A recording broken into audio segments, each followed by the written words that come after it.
不要哦，先不要哦。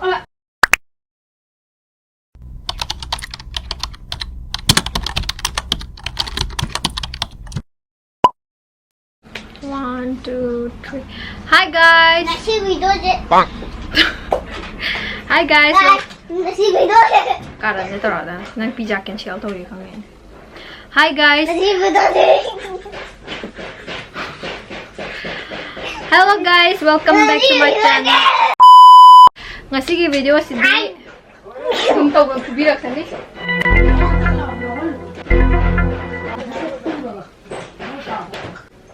Ngasi ki video si ay na. Kupala to la no amba de kapok to. Hi guys. Dona. Hi guys. 哎呦我的妈！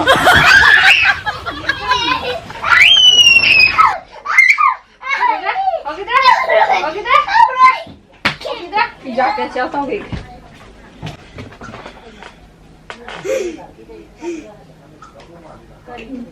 Hello. Ngasai pizza order tau bodo. Abu do cancel loin tau biro ne. Ko no aina order tau ra ge ngasi do cancel tau bigar. Cancel tau bigro ka. Thame. Pizza to. Ado ngasi ki video sida aina kaino ma unboxing tau doine aina lockdown hodrikanda aina Amazon dagi kaino da ma camera INSTAX MINI 11 ne ba ko aina order tau website MINI 11 purple machu da ko lilac purple machu da ado yaura ka da din hana di yaura da bane ba da lockdown gi kanya muyi lockdown to bagi kanya delivery chat pa yada do adu gi pallaga dum lay bane ba do ngasi date kya na ngasi date me ki di 3-4 day or kada bane ba do ngasi date 13 do ina deliver to wi ngasa ayuk adu si hanga ge ado hoka aina ngasa masera mo ubo kan da si aina di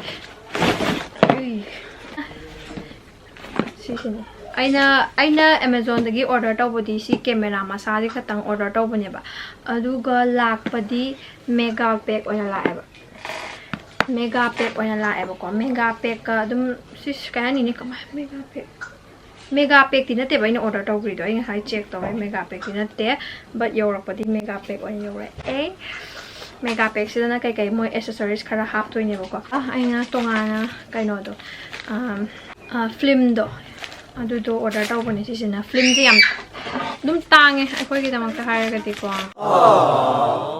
hai di si se kaya sige se Fuji film INSTAX film ka kupa ko sai thong lam thun sige se da 20 shots ne ba hai di 20 yawe ba ka sige se sida lupa kya no sa truk la kya no bi ge bane tang bane ba sida thaba da di moi MRP da di 999 thai ado in order to da di 600 la da na to gi bane tangi ba 20 tang da 600 yam tang gra ne du na only special over moment to khata nam na ba na sida 10 ni ne ba ko sida pista yaw ko ne isne ado ai han bane sigi camera use to do se ai di mamang da ang phone di uar han bane ba ai gi oina lay ba se ado mini 11 sina latest su oram do male hoje karam bana latest ne mini 11 sina latest ne mini 8 mini 9 kai leram ba do mini 11 sina latest ne ado sigi hanga ge camera masa se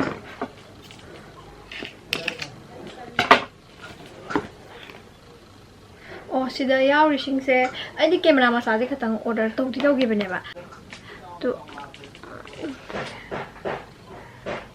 I know order to gi bu sanga ga yeng bane ba sigi se mega pack na te ba mega pack sina lu hadi accessories atopa yawrak to ni dana si camera ma sam leire aduga sigi sugumba ma yawra ani aduga INSTAX film sticker am yawra ani adaidi shutter buttons magi buttons ta nap na ba do adude adaidi INSTAX bunting haya sina clip ko yan na ba do adaidi hand strap camera gi mari adu su hape ba duna si sina di he na tang bane ꯑꯗꯣ ꯈꯪꯗꯦ ꯁꯤ ꯑꯣꯏꯅ ꯊꯥꯕꯤꯔꯛꯑꯦ ꯁꯤ ꯍꯥꯡꯇꯣꯛꯑꯁꯤ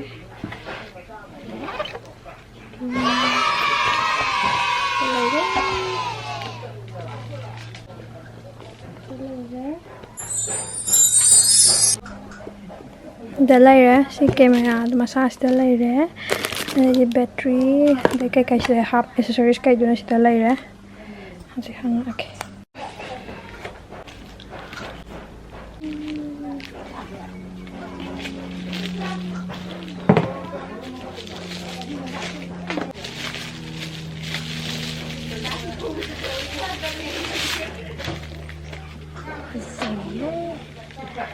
फजबदो फजबदो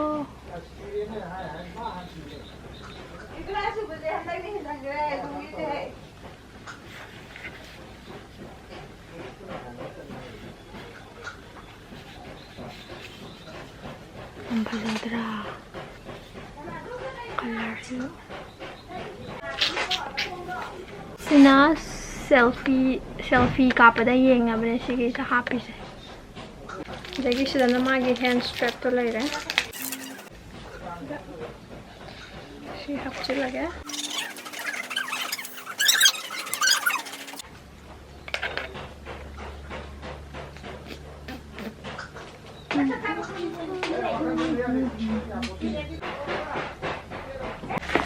अदगी battery जो हपचे लगे Try to have the tree.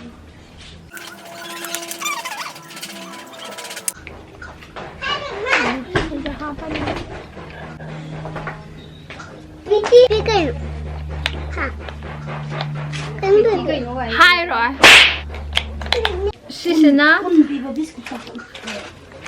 Sisina button never ko magi. Sigi button sida hap na bani ko. Sida angoba mga purple amang hape karamana chana yang hapak. Sida laire sida sticker hap krebo ko ina. Mo sticker hape pa adu. Ano nga camera itian silang mem. Sina pakchabra or sige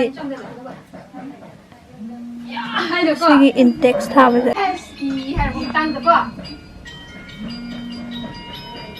This maya da nam udar light in text type sina pakbra or angoba sina pakbra which one adu angoba so ina hapage sida napsil lage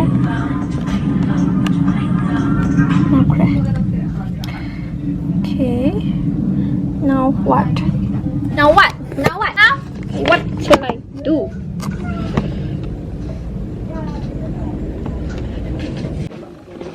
Aduga sida ato pa yaw ko makaiulak ya. Sina photo do ka ko matungda hapaga hap na ba. Makan yawe. Makal.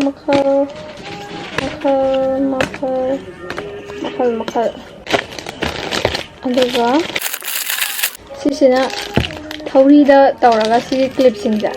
Si clip sina chapa yana. Si aigi su lay bane hanagi. Aigi su hanagi laye. Aigi sina clip khara watlamme. Sina color singda pastel color oy ba ko pastel. Sini si hape su yauri si sina kaino yengsi.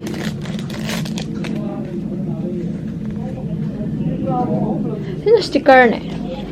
Sino makan yawi ko. Sino yawi. Ando season ko ando.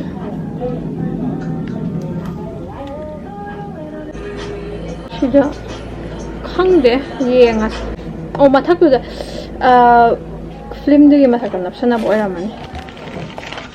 Sida order to. Ha? Order to. Nang sa ay nangna ba yada na tro saka ko na tro. Sorry hai. Sida lai film do si hapchala se kamai hap sida yellow yellow yak pa malay ba ko adu juga sigi sida yellow ye isiga chana han ka da ni hai pan lang ga do okay half crab ai si lai kan da ne yam ka no han yeng e ba ko mogi unboxing yam yeng e ba adu da ham adu yeng kan da ne moi na ne hai ri ba ko ahan bagi film du di adu free ni hai ba hai adu blank ne ba ado sik my own to ba like this ayo oh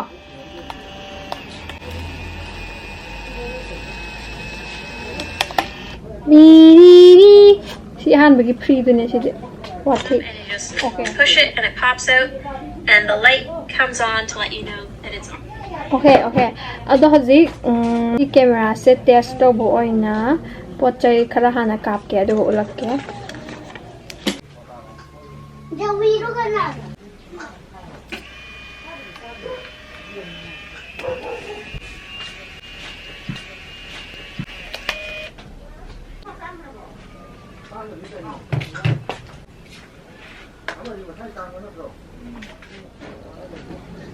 Kay no to ri mo tang wa li. Iban ni dun iban ni muk nam min na ke. Sida yang ko. Som da la. Chi theng de bi da som da la. Oh no! Se. Dia ko.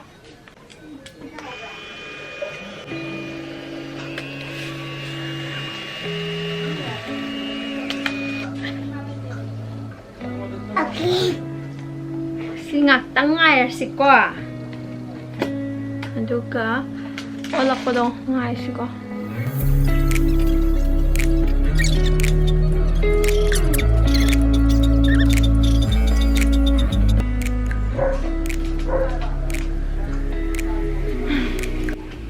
Dulu nang no kri siya kay gino. Mangale me ang ado sida pra kaino to boloira bra khangde ba ko ado yeng sing aktang minute manga tra yenga pra full result ulake anam sigum sidi smana dum kahani me ek ta senga da ba camera na te ba sidi sum kari hani peju khangde Khangde di tu oi. Tu. azatra Yengo ngasai gi kaino do amamma nga lerame phajadra ado hojik na sen sa pabiyo ado hojik na nungsa manga na hadi sunlight ka nambagi result kamai to yeng ge kadong do nam siga nungsa dai onja lage ka khangde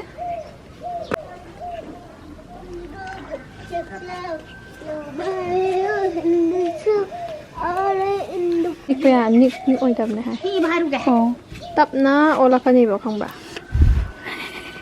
ado nungsa da yam light oi do ma le amamma da namma yam phaja jan dum nga namba yam le hawe ai kai ka